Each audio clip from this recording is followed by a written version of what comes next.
Welcome to Restaurant Deal Making Exposed, the only show that equips you with everything you need to know about restaurant transactions. In this show, we tell you all about how to make the sale or purchase of your restaurant not just possible, but successful. Now here are your hosts, ex-restaurateurs and seasoned brokers, Patrick Toda and Andy Mirabel. All right, everyone. Welcome back to another episode of Restaurant Deal Making Exposed. I am Andy. I'm with Patrick. We are going to tackle some sellers' misconceptions regarding what makes their restaurant more valuable today. Let me give you a little background on why we chose this subject, and then we'll dive into some back and forth with my beloved friend Patrick and I here. All right, many sellers think their restaurant is a gold mine or the next big opportunity for the buyers out there wanting to strike it rich in the restaurant and bar industry. As restaurant brokers, we have heard it all, such as, I have the best location in town, or this business has a ton of potential, or we just don't have time for it anymore. However, it's fantastic. Does this sound familiar? Because it does to myself, it does to Patrick, and I'm sure it sounds very familiar to a lot of different brokers out there. Today, we're going to break down the biggest things seller can say about their listings that just aren't true. Let's first by asking this question. Where would we be as restaurant brokers without sellers? And to be frank, we would be nowhere. Yes, it is true that we work with lessees, lessors, and buyers often and regularly, but our bread and butter lies with our ability to attract and vet quality seller clients with quality business to sell. We do not take every lead or opportunity that comes our way for many reasons, which we will discuss today. We are regularly hearing exaggerations about the viability and worth of restaurants and bars when we have conversations with the business owners. And I smile as that because we've heard it all, and I mentioned that earlier in the intro here, but a few phrases or idioms come to mind when I hear gross exaggerations or claims on how great a business can be. We all know the phrase, put lipstick on a pig. How about paper over the cracks? How about make a silk purse out of a sow's ear? Or honeyed words. We're not saying this to degrade any conversation we've had or anything someone says about their business, because it is emotional to sell your business and people want the highest value for it. But that's why we chose this today, because we have heard it all and we have to comb through these things, and really we have to stay within our framework of how we value businesses, and specifically restaurants, bars, or food related businesses. So Patrick, take it away. Why are we tackling this today? Yeah, why are we tackling this today? I think, let's see here. I mean, every seller thinks their baby is beautiful, right? I knew you were going to throw that one in there.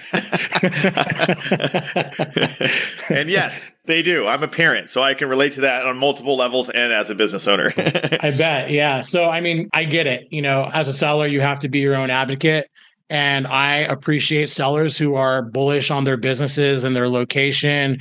And I expect that. I would do the same thing if I was a seller, and I have when I was a seller. However, as business brokers, our job is to sell the business.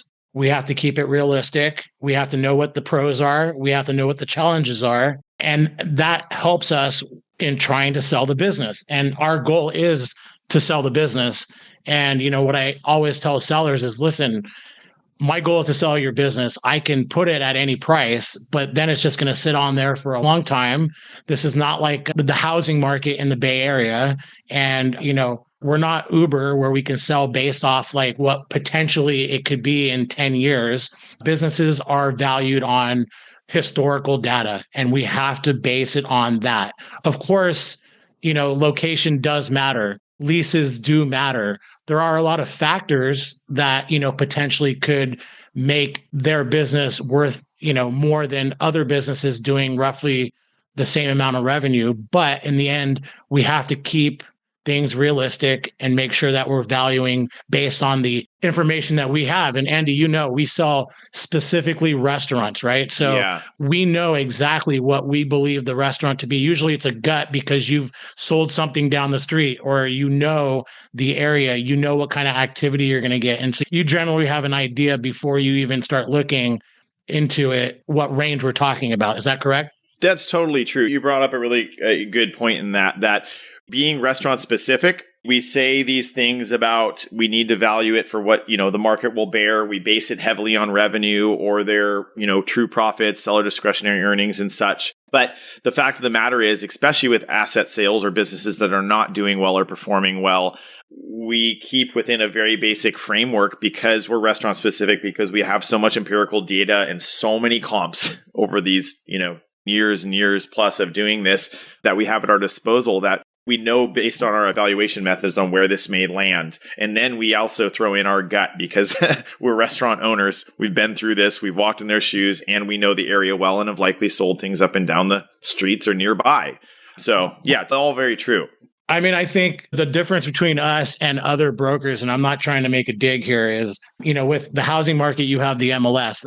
All realtors or agents have real specific data on how much that house is worth because they have real comps. Where in the restaurant industry, the business brokerage industry, there's no MLS. There's no list of comps. However, we sell throughout California. We have thousands of comps and relevant recent comps. And so the difference between us, Restaurant Realty, and all other agencies is I bet we have way more relevant comps to arrive at what we're valuing your business at. 100%. 100%. We've created, in essence, our own restaurant MLS over the years with Restaurant Realty. We have access to that other brokers do not. Okay. And we share that information with our leads, our potential clients and sellers. And that really has a lot of value to it.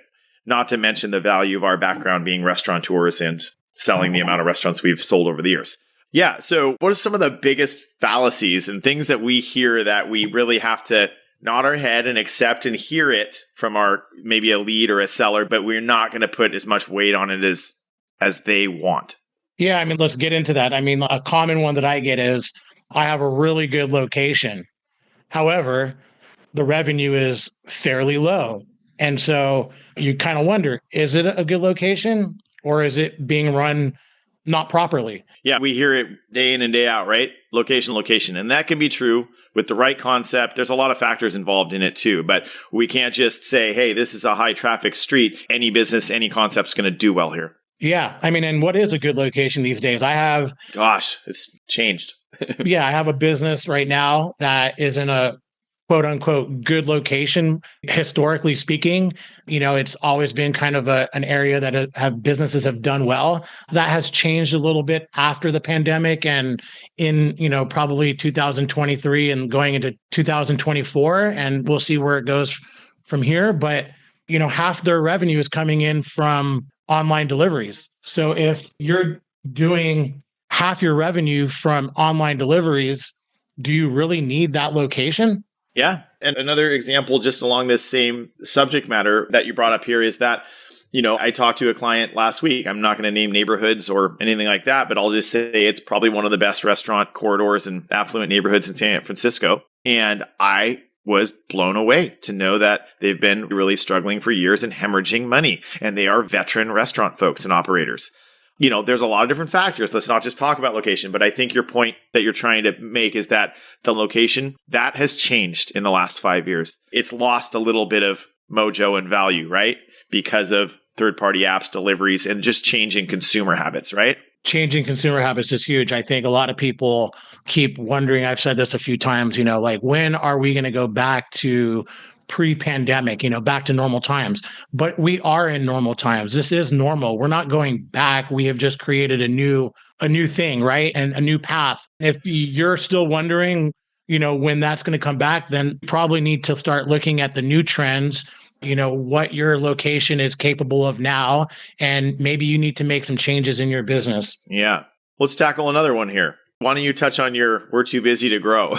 Yeah, we're too busy to grow is a really important one. I think, if you're not able to grow with your business, maybe you probably shouldn't be in the restaurant industry. I think right now, what I think personally is it's kind of like one of those moments where you really need to be part of your business. You don't step away from your business until you really can step away, right? And everything is running smoothly. You are profitable. You have, the people in place to do all the things that you need to do. And I think a lot of times the misconception in the restaurant industry is that you can buy a business and step away a lot sooner than you really should. Yeah.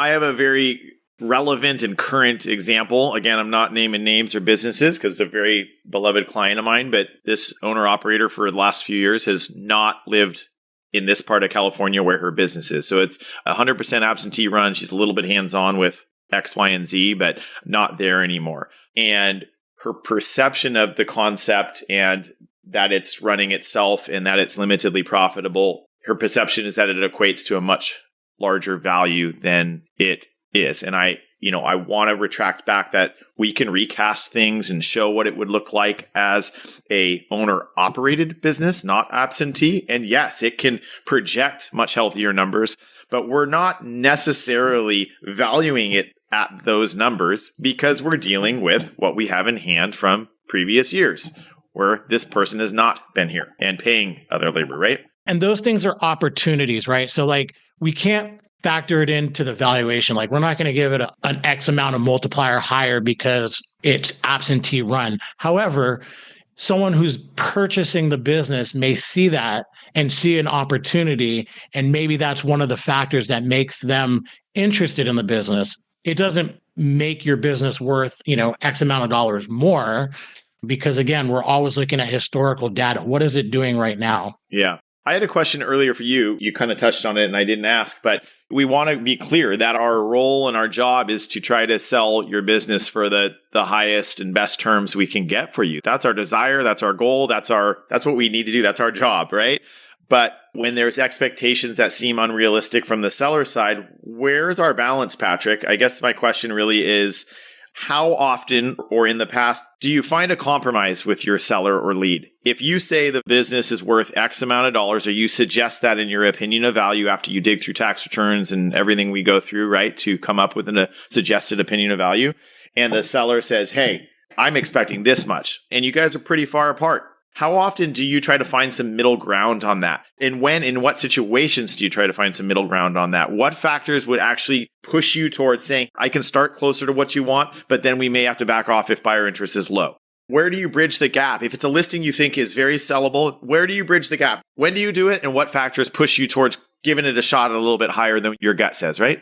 So when I, take into consideration the value that I've given someone, and let's say they are a little higher on that, it depends. Is it reasonable? Is our gap something that can be made up, right? And also, are they flexible? In the end, when you're trying to get a deal done in our business, the seller's got to give a little bit, the buyer's got to give a little bit.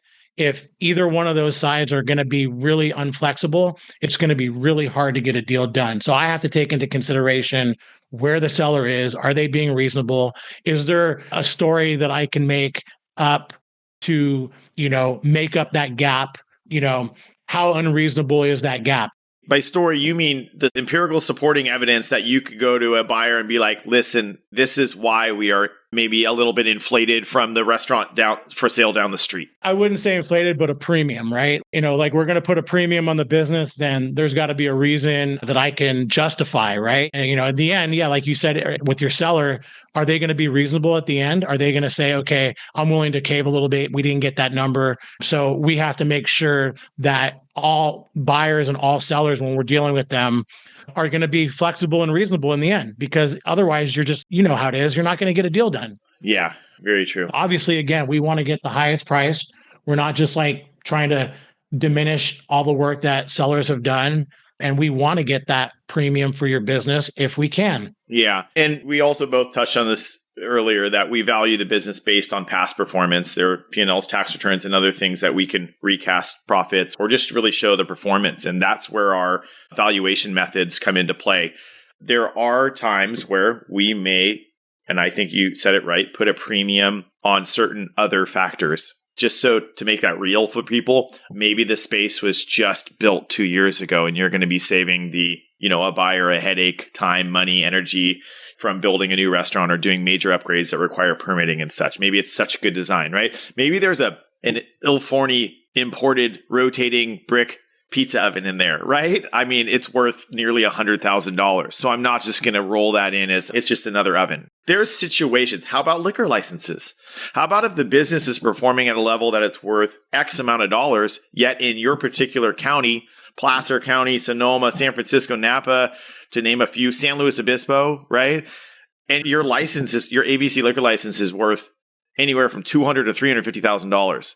That really skews. We have to come up with some sort of hybrid on how we value when those sort of things are in play. So those are some examples where we have to adjust from what our suggested opinion of value is, right?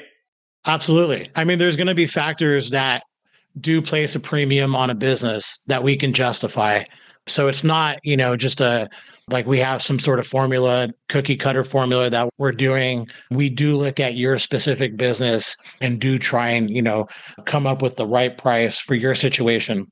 I love this next one you listed. Wait, we haven't done any marketing, so imagine the potential. Well, I keep my smile inside when people say that to me because it'd be rude to smile once that comes out. Well, then why aren't you doing it? Why are you leaving this on the table?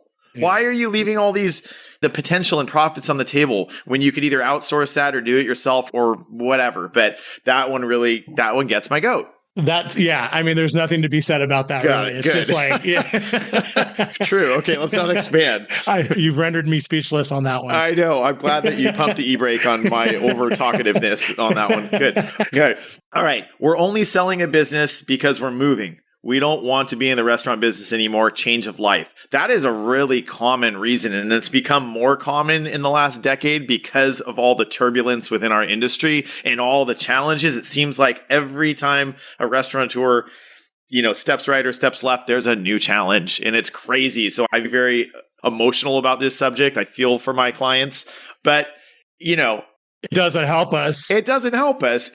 It really shows that timeline to get out and sell your business is more of a priority. So why are we going to price it at a premium? Because that'll take longer to get a deal done and find the right buyer. Yes, exactly. If you are looking for a life change, which I totally understand, we all have been there, or you're moving, then we're kind of on an aggressive timeline. And again, the timeline to sell a restaurant is a minimum of 3 months if I had a buyer today. And more often these days, these asset sales are taking 8, 10, 12 months at times. 6 to 8 months, on a good business, it takes 6 to 8 months, So if you're looking to make a life change, then we're certainly not going to make some unrealistic valuation on your business. We need to price it aggressively depending on your timeline. One of the main questions I ask in my initial phone calls after we talk and I go through things, I said, let me ask you, Mr. or Mrs. Business Owner, is your priority to try to get the most amount of money out of this transaction and, recoup investment or just make the most money on what you built? Or is timeline a big factor to you? And in this situation with life changes, oftentimes timeline is a factor. So that's something we take into consideration. All right. What else we got here? Yeah. My favorite is the seller who either is not, their books aren't up to date. They do great, but hey, our financials are not available. Oh, yeah. Last week, I have a buyer that I think they're the cutest husband and wife ready to take on business ownership, a bar business. And we went and did the tour. The books are horrendous, mostly non-existent of the seller. And, he was this fantastic guy, very emotional, proud of what he's done. But as we sat at a table and he said what his best years and months were, I said, where can I find that in your books or what you've shared? And they were off by $300,000+. Yeah. Or what about like when, they say, hey, but someone's going to be running their own concept here, so my numbers don't matter. What do you say to that one? They do. I say 100% they do. It has a historical kind of goodwill. How much traffic is coming to this block? How many people and how much revenue can you generate with a similar concept? I get this one all the time. Sellers who want to sell their business, they know that someone's going to come in and do their own concept, and so they don't want to share their numbers. Well, I'm sorry, I can't sell your business this way. I understand that someone's going to be doing their own concept. I get it. And you're having a hard time understanding why this is relevant. But I can guarantee you that nobody's going to buy a business without seeing some revenue and cost for that location. It is extremely important. And the less we show, the bigger, bigger red flag. Yes, exactly. Yeah, the bigger red flag. Yeah, absolutely. And you brought up something that's absolutely relevant too, is costs. There's fixed costs and there's also, operational costs, whether it's utilities or whatnot, insurance, for example. Like a buyer wants to know that so they can create their own pro forma, and that is specific to this location that they're interested in buying. So yes, always relevant, whether it's an asset sale or not. Here's a good one. I'm pinning this one back on you. So how about overpricing as a negotiation tactic? What do you mean? The seller that goes, well, I understand why you valued our cafe at $150,000, but I want to list it at $200,000 because I want room to negotiate. Yeah, I totally get it. And I think it's because they're not in our world of what we do.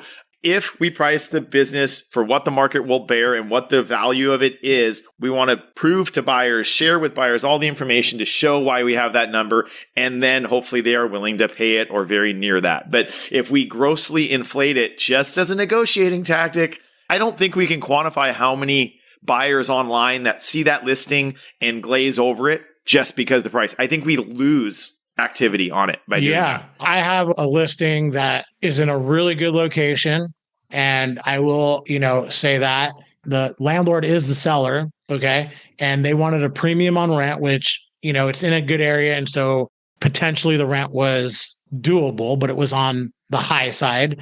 I have a listing that, he wanted me to put it at, and I gave it a shot, and sure enough, I got very little activity on it, because both the rent and the list price was way too high. And, I was foolish in thinking that because it was in a really good area, that it would, at least get some activity. And then, from there, we can see what opportunity we have to try and get to a price. But we didn't get that activity. And it was much lower than a lot of listings in the area that I got that were what I thought priced better. And it was like a reality check that I knew I was right. I tried to tell the seller, they wouldn't listen to me, but I've worked with this person a few times, and thought I'd give it a shot for them, because again, guys, I do love my sellers and I want to get you the highest price, but our guts are usually pretty correct. Yeah, it's true. Buyer activity online, getting folks to their curiosity piqued, in a lot of ways, it's paramount. Without buyer activity, we don't get a buyer, right? So again, we need to build our listings on the information we have at hand, make them very appealing. And if the price is highly inflated, then, we're really leaving a lot of probably quality buyers off the table here because they don't engage with us. Well, okay. Gosh, we got all hot and bothered by this subject, didn't we, Patrick? I think that goes to the point that, selling restaurants or selling your business is emotional. It really is. So we've been in your shoes. We've sold our own restaurants. It's not easy. It's a difficult process. But in the end, after we've gone through a lot of these common exaggerations or common perceptions or asks of sellers that we sometimes, have to say we can't agree to that because we don't think we're going to be able to sell your business under those unrealistic expectations. I think it goes back to the fact that you're in good hands with us. We're restaurant owners, we're restaurant brokers, so please trust us. We're asking you wholeheartedly to do that. Any final thoughts on that, Patrick? No, I think we did that one. I think we're good. Okay, got it. All right. Any new fun dining experiences to brag about or? I'm going to throw a shout out to a restaurant that we have been going to a lot, which I just consistently love going to. It's in Half Moon Bay. It's called Pasta Moon. Oh, they're great. This place is amazing, and I highly recommend it to everybody. We started going there last year, just getting out of the city, and there's this fun little wine bar on the same street. And then we, go to Pasta Moon, and the food there is just so good. The service is great. I highly recommend it. We always have a very good experience there. It's been a decade plus. I guess I'll have to go back. Go back. They have a new location. It's large. It's worth checking out. And, combo with the wine bar down the street, it's like a nice little fun experience. Love it. Love it. Good plugging. I'll plug one of my friends next time. We can even walk the dogs in between, and it's like a perfect little, coastal. What are we talking about? It's like 25 minutes. Yeah. It takes me the same amount of time to get to the marina. There you go. Not less. All right. We better clock out here because my brain's starting to go with all my other, conversations and clients that have gone a direction of unrealistic expectations. So get me off this microphone. Thank you all for listening. This was a fun one. Look forward to our next episodes. We actually got some really killer guests coming up that I think you guys will be all very interested to hear and learn more about. So tune in next time. Thank you. If you enjoyed today's show and don't want to worry about missing an episode, you can follow the show wherever you listen to your podcasts. And if you found today's episode interesting or useful, please share it with someone you think would benefit and consider leaving a rating and review. Reviews help restaurant owners or buyers just like you discover this podcast and benefit from the important topics covered in the episodes. Your opinion matters to us as a listener. So feel free to leave topic suggestions and feedback for us, as we will use these to tailor the episodes to you and help you get the most out of listening. Thank you all for listening to this week's episode of Restaurant Deal Making Exposed. If you're considering selling your business and would like a free consultation, reach out to Patrick and Andy at therestaurantsalesbroker.com or visit www.therestaurantsalesbroker.com to learn more.